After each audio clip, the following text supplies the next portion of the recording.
Well, in this show, we speak to many successful investors. In fact, I received an email from an investor just the other day who wants to share his story. And every time I talk to a successful investor, I begin to realise just how important mindset is and having a positive mind. I was really interested to pick up a book the other day. Well, in fact, it was sent to me, and I thank the author for doing that. It's called Disruption by Design. The author is Gihan Perera, who joins me right now. And Gihan, thank you very much for number one, sending it to me, and also for joining me today in the show. Thanks for your time. Oh, you're welcome. I'm really looking forward to it. Gihan, we talk about mindset, because I opened up by talking about the power of the mindset, and I've conducted a few interviews in this show about how we can become conditioned by our parents, and if our parents are successful investors and good with money, it's likely that we will be too, because we grow up with that. But sometimes the beliefs we grow up with can be totally wrong, can't they? Yes, and in fact, this is one of the things that's happening now with disruption and change. And one of the reasons I wrote this book, Kevin, is because a lot of people were saying to me in business, they were saying, disruption is coming, we don't know what to do about it, we're going to be disrupted. And yet, there's the other side of it, the disruptors, like Uber and Airbnb, who are disrupting. They're part of disruption as well, but their mindset around disruption is that it's all about innovation. And I've always said innovation and disruption are exactly the same thing. It's just disruption when it happens to you, and it's innovation when you do it. And that's very much about your mindset. Yeah, I'd love to talk to you about the mindset of a disruptive thinker too, because they tend to look at it as obstacles versus opportunities. Yeah, that's right. I think that we've always looked at how do we create opportunity? And, this is true in property investment, it's true in any market forces. People make money in a rising market, people make money in a falling market. And because both of them, there's movement, and wherever there's movement, there's opportunity. How do we let go? Well, firstly, how do we identify the wrong beliefs we have? Because I think I seem to remember in your book you talk about the two circles, what you think you know and what you do know. It's the gap between those two that sometimes we find very difficult to let go of. Exactly. That's right. That's a delusion zone. So it's the difference between what you think you know, which is quite a large circle, and what is actually true, and which is a much smaller circle inside that. And the problem for many people, the trap that many people fall into, is that they actually know less than they think they know, because things that used to be true just aren't true anymore. And I often tell the story that, Kevin, you may have believed in Santa Claus as a kid, and then you've let go of that belief now. I hope you have let go of that belief now. Yes, I have. Although I believe it for our grandchildren, so...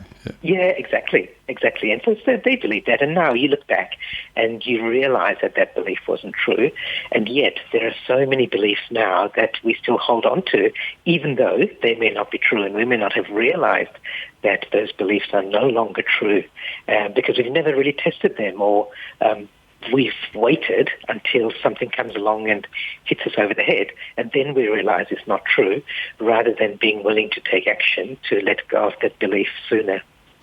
You make an interesting point in your book too, in the early part, where you talk about being beware of your strengths. Your biggest asset may just blind you to other possibly better opportunities. So sometimes our strengths can be our weakness. Yes, and this is something that's changed recently. So it used to be that your strengths were the things that kept you stable and solid and allowed you to grow and increase the gap between you and your competitors. And now that's no longer the case. So the things that have been strengths or assets or resources aren't necessarily the same anymore. So even look at something like an education or your experience. So those are strengths for you. They're things that you build on and you use them every day, but your education may be obsolete, or parts of it may be obsolete. Your experiences may have worked for you in the past, but because the world's changed around you, they're no longer relevant. And so there's an old, I think, Chinese quotation that says, in the beginner's mind there are many options, and in the expert's mind there are few. And because our world is changing so fast now, we need to look at all those options and perhaps let go of some of those things that used to be strengths or assets or resources. I think it was Jim Rohn who said, your life does not get better by chance, it gets better by change, which is really Yes. the essence of your book about leading by change or embracing change, because change is all around us. And if we don't embrace it, we're going backwards very, very fast. That's right, and there are people who love change. Kevin, and you've already mentioned them. Your grandkids love change. Yes. They'll be bored if things weren't changing so fast. And I don't know how old your grandkids are, but you look at the Gen Zs, the Generation Z, who are just moving into the workforce now, 20, 21, 22.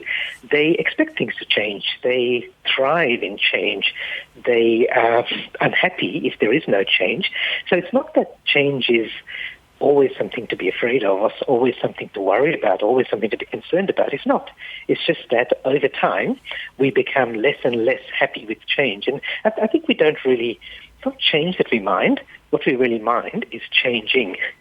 So as we get older, we want to do less changing, and that's a trap, especially when our world is changing so fast around us. Yeah, thinking about innovators, I sometimes wonder how much change is actually brought about by demand. In other words, consumers demanding a change or demanding better levels of service. But the people who do it extremely well are the ones who get there before, or they actually read the market, Gihan. Yes, and I think you don't necessarily even have to be ahead of the consumer. Steve Jobs famously said the customer doesn't really know what they want. But it doesn't have to be that way. I think that businesses get further and further away from their customer.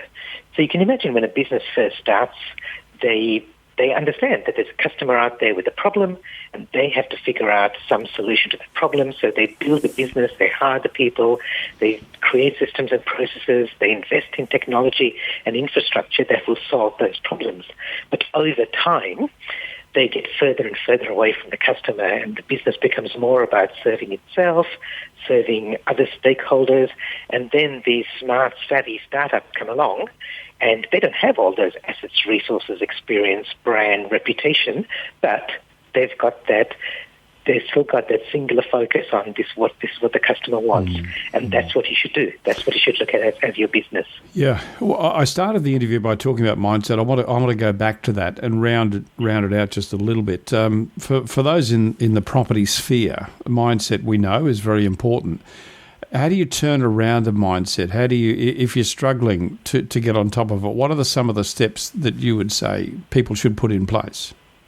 Okay, so I would suggest a few questions that you should ask yourself. So one of them is, if I didn't have this, what would I do? And that this is an asset or a resource or a strength, something like that, whatever it is. If you didn't have this, what would you choose? And would you pick that up and say, this is the best practices out there, this is the best technology, software, way of thinking, network, or would I choose something else? So that's a way to kind of turn it off and on again. So do a bit of a reboot of what you've already got, what you've got, and what you could choose if you had complete freedom of choice. If you didn't have any sunk costs, what would you do? That's the first question. The second question is, if I was advising my best friend what to do, what would I recommend to them? Because sometimes having that little bit of objectivity means that you'll make a wiser decision because you're not so invested in it yourself. It's so easy, isn't it, to give other people advice that we don't take ourselves. We always know. We always give the best advice. Yeah. We're just brilliant at giving advice. We're not so good at taking it, even if it is taking our own advice. Wonderful. It's an excellent book. It'll really get you thinking. I strongly suggest you pick it up. It's called Disruption by Design. The author is Gihan Perera. And Gihan, thank you so much for your time. I appreciate you spending some time with us today. Yeah, thanks so much, Kevin. It's been a pleasure.